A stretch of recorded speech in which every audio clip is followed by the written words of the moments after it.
Como é que você ganha a vida? Essa pergunta é muito feita. Como é que você ganha a vida? Qual que é o teu jeito de ganhar a vida? E eu estou usando aqui a expressão em duplo sentido. Isto é, como é que você ganha a vida? No sentido de como é que você obtém teu meio de sustento. Mas há uma segunda maneira de pensar isso. Como é que você faz para que a tua vida não seja perdida?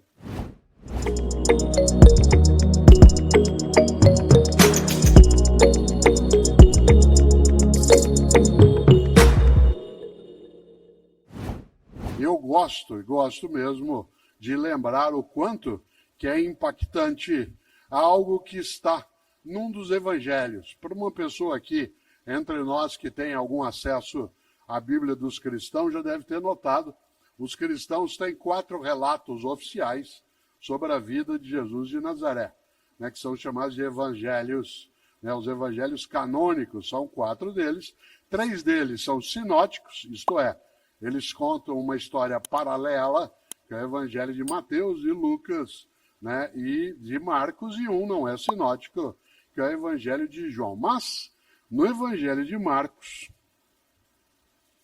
tem uma expressão, e tanto faz se você tem religião ou não, porque essa é uma escolha tua, tanto faz se é cristão ou cristã, essa é uma escolha tua, você pode ter ou não ter, mas há algumas formas de aconselhamento que nos servem.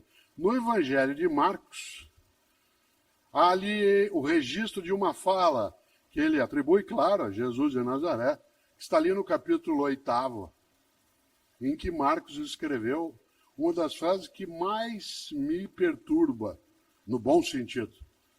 Que há coisas que nos perturbam no mau sentido. Há coisas que nos perturbam e nos fazem ficar chateados, tristes. E há algumas coisas que nos perturbam fazendo com que a gente pense, reflita, medite.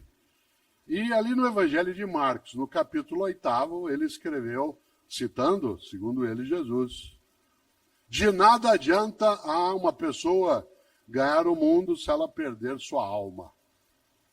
Aliás, o texto original é: de nada adianta a um homem ganhar o mundo se ele perder sua alma. Em outras palavras, de nada adianta você ter tudo se a tua identidade, tua autenticidade, teu propósito, isto é, tua verdade, ela vai por terra, ela desaba, ela é esmagada. Essa frase vale pensar, porque essa frase nos coloca um impositivo, nos coloca algo que a gente chama em filosofia de imperativo, que é nós entendermos que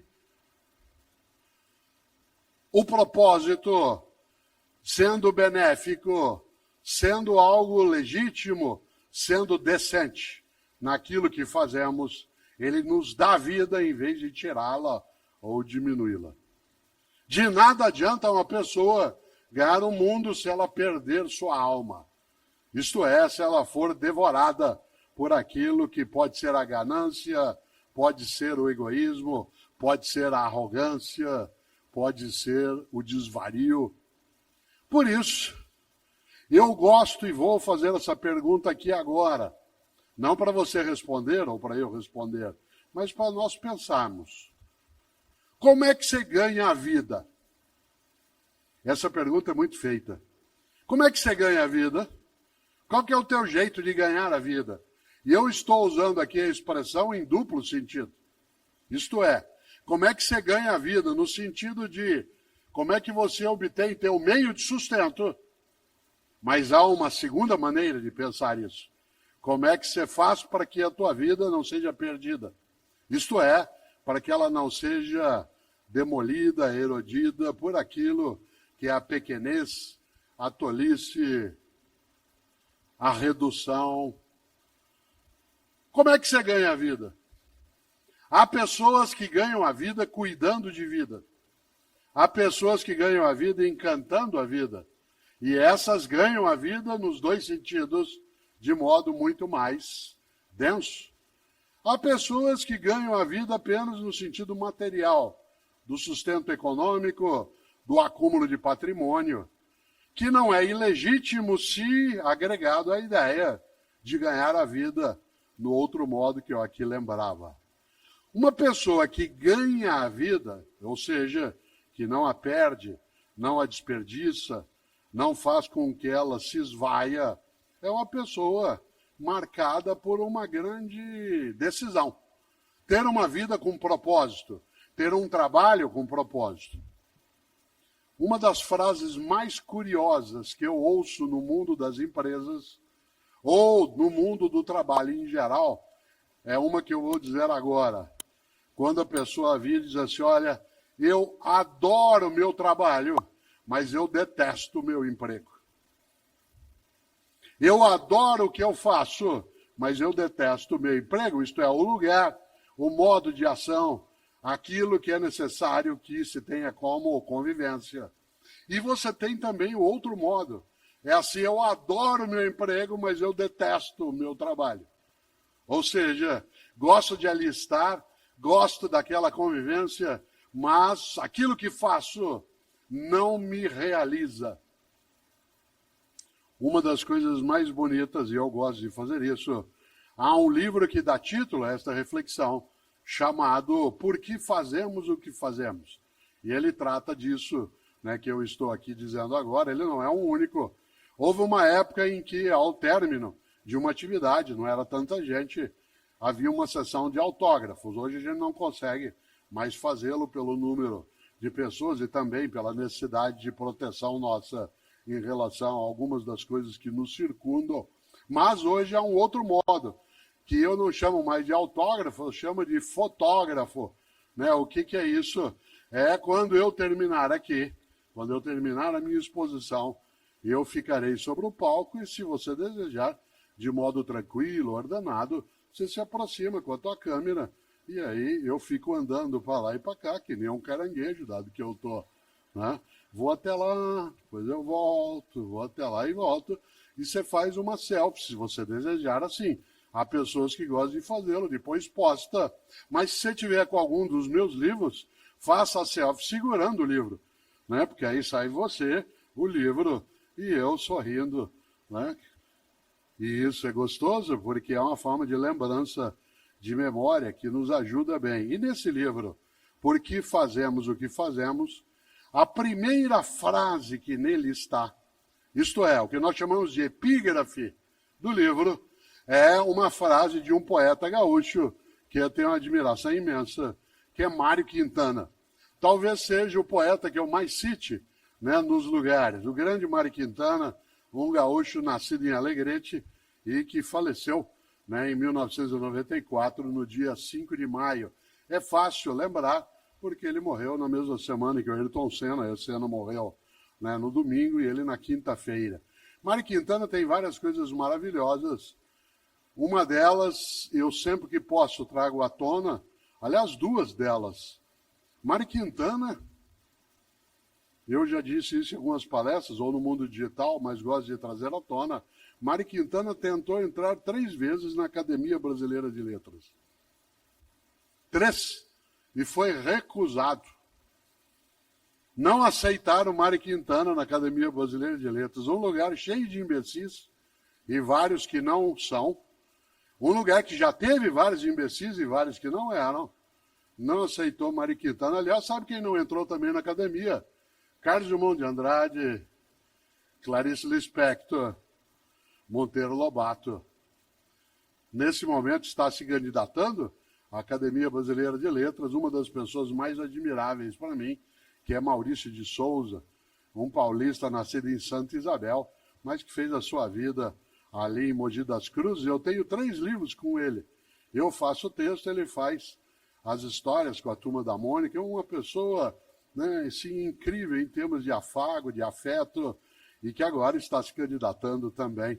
Pois bem, Mário Quintana foi recusado 3 vezes na Academia Brasileira de Letras. Vocês sabem que, como bom poeta que tem um propósito firme, ele deu o troco muito bem dado. Para dar o troco em que eu recusou, ele fez um poema. Vocês conhecem, chama Poeminho do Contra. Não é poeminha, não, é Poeminho do Contra. Aliás, esse poeminho, ele devia aparecer em vários lugares. O André, meu filho, que tem mais idade, que está sentado aqui, sabe que eu tenho esse poeminho pendurado, né, numa das paredes ali no Parque Tatu, uma coisa gostosa, Porque o que é que escreveu Mário Quintana? Guarde essa frase aí, porque ela vai servir para algumas coisas na vida, quando as pessoas, vez ou outra, em vez de serem colaborativas contigo, buscam ser demolitivas. E ele escreveu, é uma trova, ele diz, todos esses que aí estão, atravancando o meu caminho, eles passarão, eu passarinho. Olha que coisa genial. Todos esses que aí estão, atravancando o meu caminho, eles passarão, eu passarinho. Parece frase de para-choque de caminhão no Paraná. E eu sempre penso isso em relação a algumas coisas na vida, e algumas pessoas têm para-choque de caminhão que é assim, na subida você me aperta, na descida nós acerta.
Na subida você me aperta, na descida nós acerta.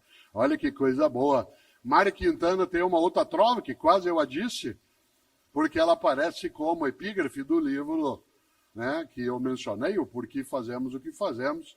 E essa trova diz, um dia pronto, me acabo, seja o que tem de ser, morrer que me importa, o diabo é deixar de viver.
Olha que inteligência. Um dia pronto me acabo, seja o que tem de ser. Morrer que me importa. O diabo, o horror é deixar de viver.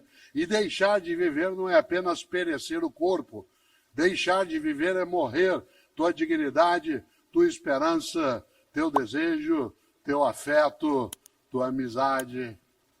É ter uma vida a qual falta graça. Quando eu penso em vida, trabalho e propósito, eu acho que para que a nossa vida não seja uma vida banal, fútil, uma vida sem sentido, é preciso que o nosso propósito seja, antes de mais nada, o de deixar nossa vida e a vida de outras pessoas conosco mais cheia de graça.